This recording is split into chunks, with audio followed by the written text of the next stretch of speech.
Hi, my name is Kelly. Welcome back to my channel. I currently have a dog that won't stop licking my leg while I'm trying to do this.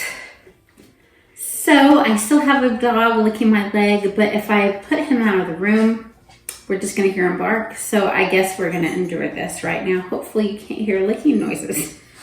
Anywho, my June reads were great. I'm going to start off with a couple books that were written by friends. So the first book is a group effort by writers that were graduating from the Writers Conservatory. The YouTube friend that wrote her part in this, her channel name is Jenny Gossell. That is her married name. But when she wrote this, and I think still perhaps as a writer, she is credited as Jenny Chastain.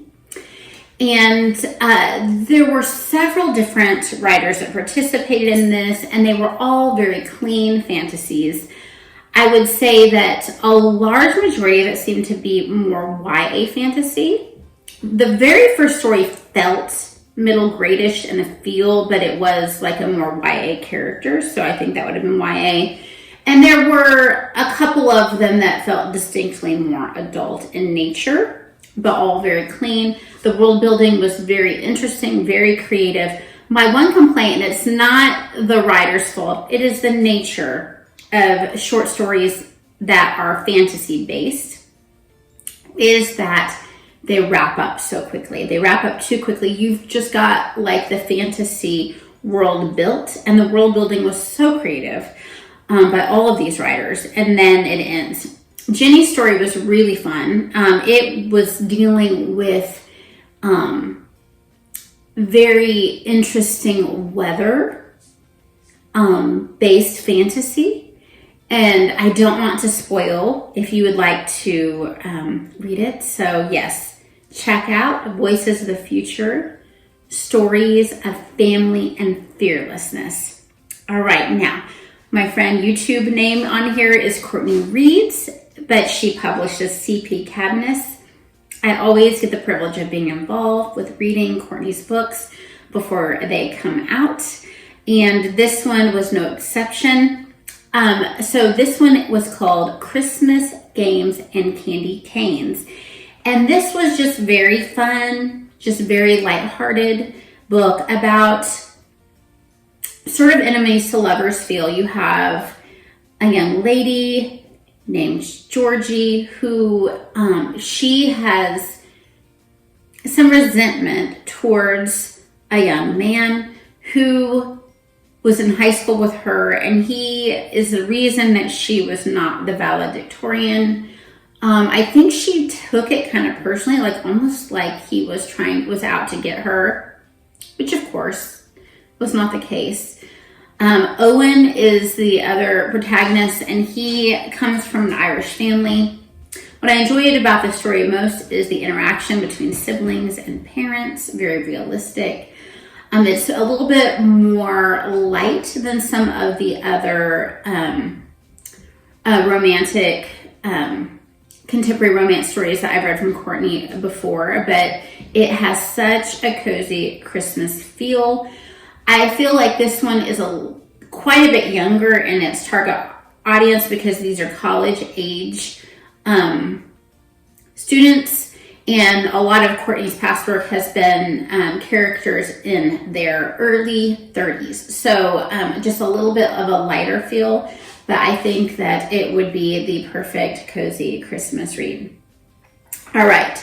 So next was my book club read for the month of June.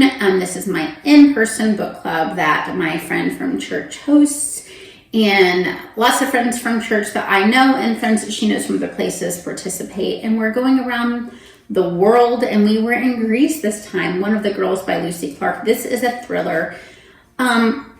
I enjoyed the story and the mystery of it. It did get a little bit too much language in it, and then there were some turns that it took that I was not a fan of, but it was entertaining. So definitely check out like triggers before you read it. And then one of the just favorite reads of the month for me was The Shepherd of the Hills, and this is by Harold Bell Wright. I just really loved this story. So we have a man who has, lost basically his whole family. He's very well educated, and he goes to the Ozarks and he meets lovely people there, and his story is a part of their story as well. You will learn about that as you read it. There is a reason why he went to this particular area, and he becomes the shepherd. There are so many people who just love him and look up to him. They have simple and very thoughtful way of living, most of them. There are a lot of people that are prejudiced and jealous, and there's selfishness and crime in the area as well. So I think that it is multi-layered. One thing that my friend Dia mentioned, she read this recently, is that there is a lot of emphasis in certain parts of the stories on looks. And it can get a little much. But it's not that the author himself was obsessed with looks. He is portraying his characters to be obsessed with looks for reasons. But it can become a little much at times.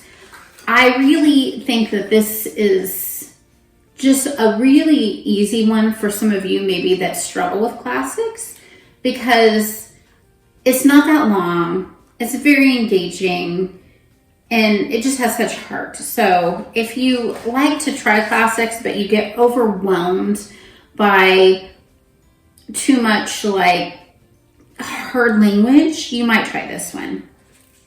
All right, so as you all know, I read a lot of children's books in middle grade. Family stuff we do together.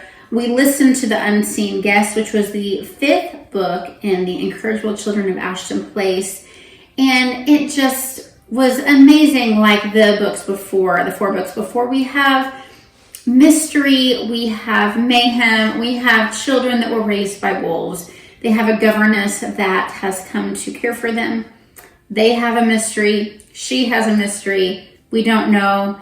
There is a little supernatural kind of wolfy element to the story, werewolf type mystery. There is a character that is a soothsayer. My children are old enough that I can talk to them about how we personally are not for that as a profession. But just so you're aware, use your own judgment. Then The Found Boys by S.D. Smith. I read this with my sons as we were driving to an apologetics camp earlier in the month. And this was, I kind of thought this was going to be like a cleaner, like 80s movie type thing. And we are in the 80s, like the early 80s. And we have 2 boys that get into a predicament, and they involve an African-American young man, and we find out that where the stuff is that they need to get is at a KKK leader's house. So a lot of it is dealing with race. So it's not as lighthearted as I thought it was going to be, but it was very good. We had some good discussions. And the way S.D. Smith writes, even when things are pretty heavy hitting, it still has moments that are lighthearted to where it's not too heavy for children, in my opinion. All right. Then The Summer of the Swans by Betsy. Byars. This is one I had read when I was a child myself, and I decided to read it to my kids. It's about a girl who she just doesn't feel comfortable in her own skin, and so she decides to try to like dye her shoes and do anything she can to try to feel pretty. And she holds a grudge against a young man in their community. She's just angry, and that comes across. So she comes across a little annoying. She has a younger brother who has like mental handicap, and he goes missing. And she realizes that she has misjudged things. She realizes what's important to her. So it was good to share that with my kids, and we had some good discussions. I wasn't sure if it was one we would want to keep in our collection or to donate it, and they decided they wanted to keep it, so they must have really enjoyed it quite a bit. And this is a book that I read to my older kids when they were younger, and then my youngest son was too young to have really paid attention to it, so I read this to him, Grandpa's Box by Starr Meade. This is a retelling of different Bible stories in a way that points the Old Testament to Christ. And I really, really love this book for that reason. Also, it shows grandparents who really love their grandkids. This grandpa has carved different pieces to tell the Bible stories, and it just ends on such a beautiful note. It just is so full of hope.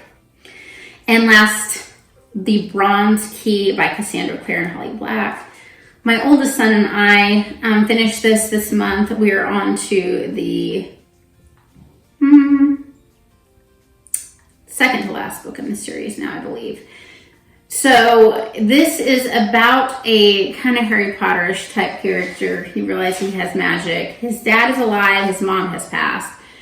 And this is the fourth book in the series, so I can't tell you much, but there is a big twist that makes this very different from Harry Potter. If you know, you know. If you don't, you might read it. It's very entertaining fantasy. So that's what I read in the month of June. I hope that you had a great reading month in June. Tell me what your favorite read of June was down in the comments, and I hope you read a lot. Thanks a lot. Bye-bye.